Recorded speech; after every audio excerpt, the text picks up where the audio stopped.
go!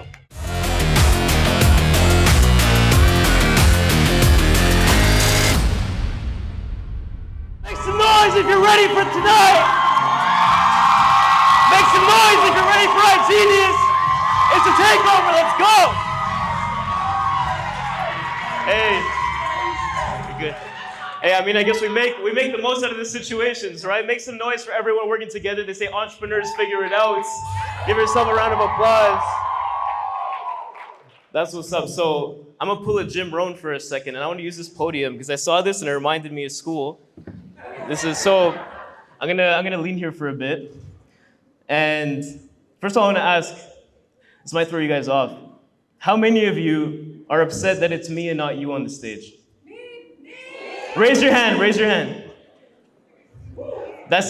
So shout out to those of you that raise your hand. For the rest of you, I'm not sure if we're on the same page. Because look, whenever you have a championship winning team, the one thing that they all have in common is competitiveness. Can we say competitiveness? Oh, that was weak. Let's do that again. Can we say competitiveness? That's issue number one. Because look, I'm the guy that definitely will say, like, if he's winning, we're winning. If she's winning, I'm happy for her. If we're all winning together, I'm definitely going to be happy. But in this case, it's a little bit different because we want this company, we want all these organizations to do well together. We want to win, right? So that's number one. And I want to have that energy first of all, because I know that 20% of people lead to 80% of the production in any successful organization, right? We know that. So the 20% are made up of the people that have the most impact. They have the most influence. They're the ones that drive the organizations and lead to big teams that we see like that are here today. And I know that if you want to be that, you got to live to your potential. Is that right? We're going to have the slides up in just a second. But I just want to say that's number one. Number two, this is a good-looking room. Right? I think we have good-looking people here. I think definitely one thing also is that we got a lot of people that make money, right? Got a lot of rich people, we got a lot of talented people, we got a lot of people that just have skills that most people don't have. But there's one place that has more talent than this whole room. Do you guys know where that is? A place that's more wealthy, a place that has more potential. I don't know about better-looking people, but you guys know where it is? It's the graveyard. Kane mentioned it earlier. And I mention it now because it's the land of lost potential. There's so many people there that said someday, and that someday never came around. A lot of people that said they were going to be this, this, and that, but it didn't come around because they weren't committed to making it happen. They didn't live up to their potential. And that's exactly what today's about. It's living up to your potential in the best way that you can so you can achieve whatever it is that you want to make happen. Which, if we can get the slides up, you guys will see achieving your fullest potential in network marketing really comes down to a few things I'm going to break down for all of you, and we're going to see them in just a second, right? We're going to work with this. I know we're still figuring it out, okay? But I do want to start off and say there are definitely inspirations that you have. When I talk about entrepreneurs and inspirations that you might have, people you look up to, shout out a few names. You, Christian. I like that. So I want to go down. I want to ask all of you. I didn't put their names on purpose. Who's person number one? Y'all knew it. Look, he claimed bankruptcy. He went completely broke to keep his company afloat. He got ousted from 2 of his companies. 2 of them. All right, who's the next person? There we go. I like this energy. He overcame adversity in his youth. He lived in a tiny apartment with 8 family members, and he's what he is now. All right? So the next thing is this mic working? Yeah? Okay, so he was a horrible student in school as well. Third person, who's that? There we go. The notorious. He was bullied his entire childhood to the point where he had no other option than to learn self-defense. He became the best at what he does because he had no choice. Y'all understand that. Let's go to the next one. Who are these 3 people? First one. Brought up from a tragic childhood, only making $40 a week, lived through a pituitary tumor and mercury poisoning. I think that's one hell of a story. We talk about health problems, that's a huge one. Number 2, one of my personal favorites, Les Brown. This was a bit quieter. I think the OGs know, but the new ones don't. He never knew his mother and father. He was labeled mentally retarded in school. And he was told that he would amount to nothing. Probably my inspiration when it comes to public speaking. He is an awesome entrepreneur. And the last one, the one I shouted out, who's that? Jim Rohn, born to a poor family, millionaire at 30, lost it at 33, and then built it up again. So what's the one thing in common with all of these people that you notice? They had hardship. They went through some struggle. They did not have it easy. But a lot of us quit over the smallest stuff. You don't reach a level like that. I didn't have to put their names and y'all knew who they were. That's the level of influence I want to get to. That's the level that we all want to get to. That's the level of legacy that we want to have. You don't have to put their name on a slideshow for you to know them. But they had to go through this because as you achieve more success, there are bigger battles coming your way. But are we in this room to be mediocre? Are we in this room to be average? Or are we in this room to be the 1%? That's what's up. So here's the game plan because I'm going to help all of you do this, okay? We're going to break down strategically what you need to do to have that level of success. All right? The game plan is super important because you can think a lot of stuff in your head, but if you don't put it into action, it's never going to happen. So this is number one. The person who sacrifices the most wins. All right? I know a lot of people that have some crazy goals. I know a lot of people that, say they want to be the 1%. A lot of people in this room will vocalize it, but they'll never commit to action to make it happen. You can either make a lot of money or you can make a lot of excuses. In this profession, there are so many opportunities. So many. Y'all just heard like 1 million streams of income that you can make. And many people don't capitalize on it. They're not making the sacrifices that are required to get to the place that they need to be. Look, a lot of people have bad habits. A lot of people have things in their life that are getting in their way every day, and they know it. A lot of you know exactly why you're not at the place that you want to be. But you still look at it every single day and say, you know what, I'm going to give in to that. Because for me, I'm going to tell you, a year ago, I was at Eric Worre's house with multiple 6, 7, and 8-figure earners. And one thing that he told us to do, he told us to write down a list of all of our bad habits and our good habits. But I don't care about the good habits right now because we tend to gas ourselves up. I want all of you to look at what you are doing wrong and what is not contributing to the person you want to become right now. It's called a hit list. I want y'all to assassinate every single bad habit that you have in your life right now. Critically evaluate it and make that change. Okay? And that's the second important thing. I also want to talk about sacrificing your why. How many of you are doing this for family? By show of hands. How many of you are doing this for family? To leave something behind for your kids, to leave something behind for your parents, to leave something behind for your siblings. Whatever the case is, that's a reason that stems outside of you and a lot of the times tends to be more powerful than just you doing it for you. I had to tell myself, Kane said, I was a student when I started this business. I was 20 years old, walking to school every single day, knowing that my parents weren't fully supporting what I was doing. I looked down at the cold road, because I'm from Canada, it's always cold down there. And what I was thinking every time was, I'm going to be in this school from 8 a.m., 9 a.m., all the way down to 1 a.m., 2 a.m. Why? The reason was because I had to cut them off. I lived with them, but I had to cut them off. And they're the reason why I'm doing this. So I always say sacrifice your why to serve it later. Some people might be like, Christian, that's not reasonable. I need to spend time with my family. I don't know how much time they have, and I completely agree with you. But what's more important to you? Spending time with them every single weekend, hearing about the same complaints over and over again, or sacrificing some time to be able to give them more later? What do you guys pick? Give them more later. And that's what I was able to do. I had to take a break from doing all that stuff. I swear, I hadn't seen my extended family in 6 years. 2 years before the business, 4 years because of the business. They saw me about a couple weeks ago at one of the restaurants. And I saw babies that are now like 6 years old. And a part of me kind of felt bad. But at the same time, I didn't, because I'm doing things now that they can't even imagine were possible.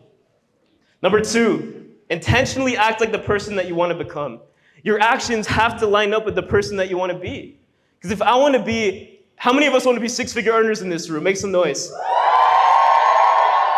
You want to hit that 6-figure level income? How do they walk like? How do they talk like? How do 6-figure earners dress? How do they present themselves? This is all stuff that you got to keep in mind. Because the person that you want to become is not the person you are now. And so the person that you are now and how you're presenting yourself is not going to lead you to that next level that you need to be. It's not. And so everything that I do needs to be done with intention. I have this training for my team. It's called the Success Triangle, right? The Success Triangle. I do this for my elite members. And intention is one of the most important things. Because a difference between a distributor and a leader sitting in this room right now, because I would say we have a handful of leaders and a lot of distributors. But what's the difference between them? Any of y'all know? It's one thing. Sorry? Yeah, exactly. It's how they think. It's how they think. Shout out to you in the back. How they think is very, very different. Because a distributor says, the back office is down, what Christian just showed. The back office is down. Oh, Genius sucks. A leader thinks, oh, the back office is down. We must be putting in that much volume. It's different. A distributor thinks, my team isn't working. My team doesn't want it. A leader thinks, what am I not giving to my team? It's a very different state of thinking. Number 3, knowledge is the first step. Applying it is everything. This is one thing that, coming from my background, I hold with a lot of weight. You can know everything, but you can choose to never apply it, and there's someone that might know half of what you know that will see more success because they were actually in the field doing it. In school, you can compare who's going to do better on a test by what? Who studies more, right? As a barber, let's say you're cutting hair. The person who's going to give you the better fade is going to be the guy that's been working in the shop for years, been mastering his craft. You look at any comparison, the knowledge that they have is important, but it's how they apply it that makes the difference. So I want you to do this because when I was here, or I wasn't even here last year, I was watching through Instagram stories because of the regulations in Canada. And I told myself, I'm like, I'm going to be on that stage next year. I was so upset at myself. Talk about the competitiveness, right? I was like, I'm going to be there next year. Like, why not? And I would look at people around me and I'd say, I'm always going to win because I'm always out studying. I'm always out working. And every time I'm studying, I apply right after. If I have to think school for one thing, or maybe 2 things, because nothing else really helped, it's the discipline that I had in school to rush deadlines. And number 2, how I was able to quickly gather information and apply it quickly so I can make sure that I'm getting the results that I want. I want you to look at the person on your left right now. Don't say anything to them. Look at the person on your left. Ask yourself in your head, do I know more than this person? Don't say anything to them. Just look at them in the eyes. I don't care if it's awkward. Do I know more than this person? If the answer is yes, confidently say, I'm going to be better than you.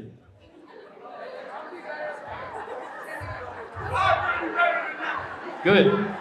Good. It's all love, but at the same time it isn't, because we're all here for the same thing, right? Number 4. I'm glad that y'all are competing now. You got to learn how to handle emotions. How many of you resonate with this one? Learn how to handle emotions. Oh man, you know how many people say men are better leaders because they know how to control emotion? But you look at a lot of the top leaders in this room, they're all women, right? I'm going to tell you why, because there's a difference between being emotional and being emotionally intelligent. I think the reason why women do so well in this business is because they're able to look at other people and be like, they're feeling this way. I know how to get the most productivity out of them because I know how they feel. I can empathetically connect with them. Guys are good on the other hand because why? Because maybe they don't make decisions based off action or their emotion, right? They can have a really bad day and they just, keep going regardless of how they feel. But at the same time, I feel like a lot of us guys are like, you know what? You're not allowed to have feelings or else you're never going to be a good leader. But hey, you want to master leading everyone, you got to know how to be emotionally intelligent. And number 5, find the next you. How many of you want to find someone that has your work ethic, someone that has your discipline, someone that wants it as bad as you want it? I spent so many years thinking to myself, I'm the one that wants it the most on my team. No one else wants it to the level that I want it for them more than they want it for themselves. How many of you feel like that? It's a lonely road to the top. Trust me. But if you go chasing the next few, it's never going to happen. Here's how you make it happen. One thing that I love that Anthony says is he's like, to drive duplication, to drive momentum, you got to get a lot of people to do a little. It's so true. Tomorrow we're celebrating influencers, right? Let's give a round of applause for the Influencers Plus in the room.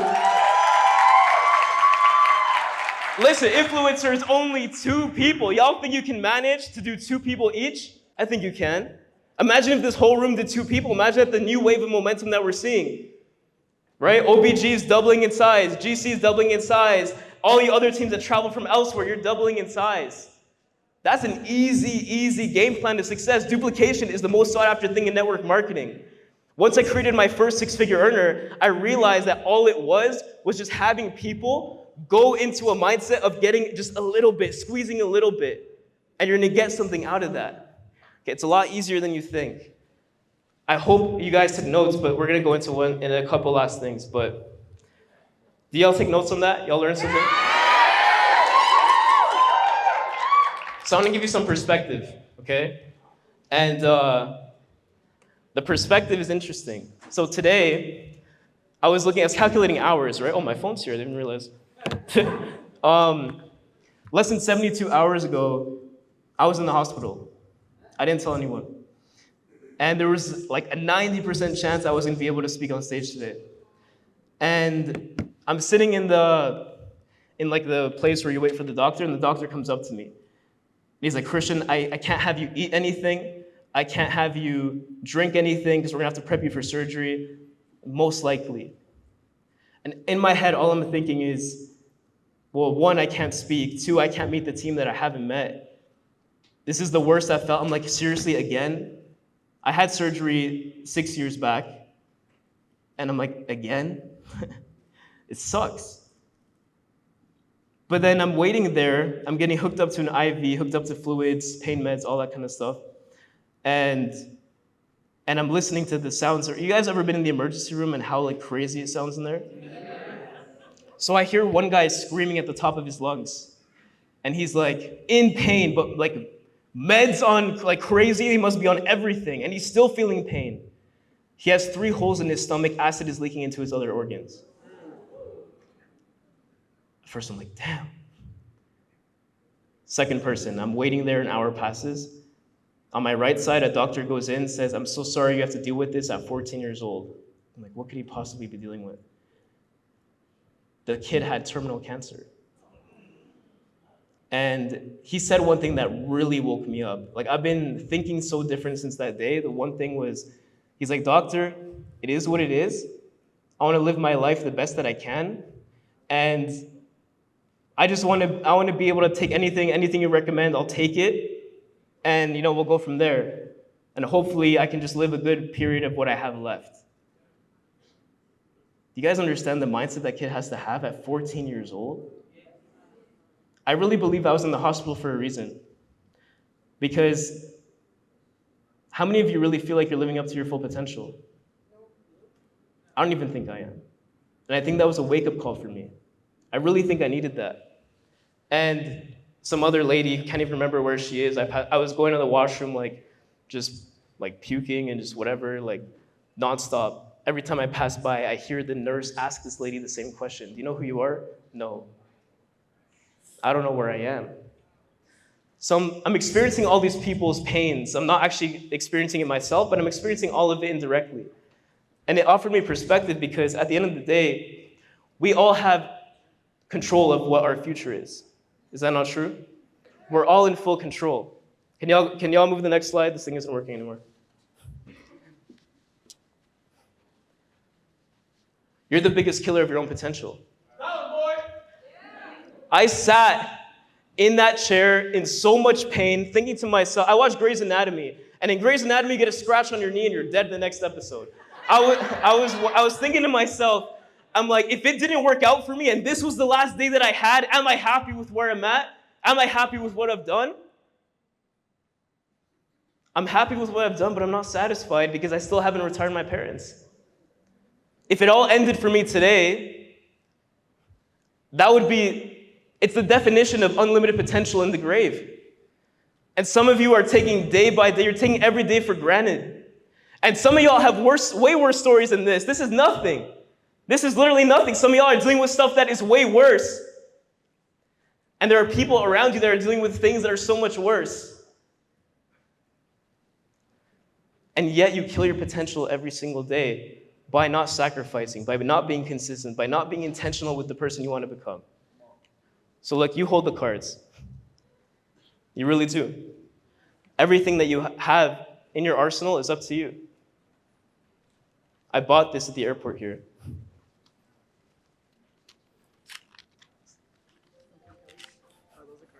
Yep. We extra.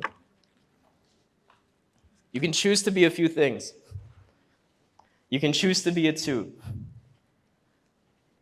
You can choose to be a 3.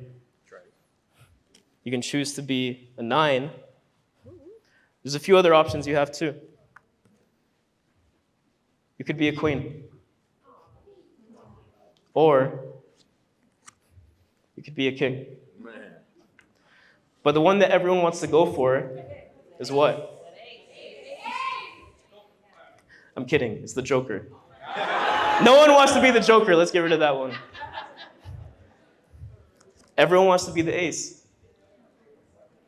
You hold the cards to your future, and you hold the cards to your full potential. You have everything you need with this environment, with this community, with this company to make it happen. I didn't even introduce myself properly. I'm 24 years old. My smallest team is North American, and we were the top 3 teams that invited to this event today.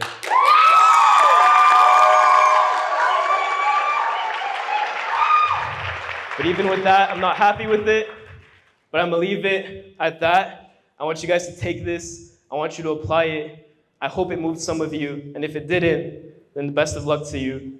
But that's all it is for you guys. Take care, be legendary, be brilliant.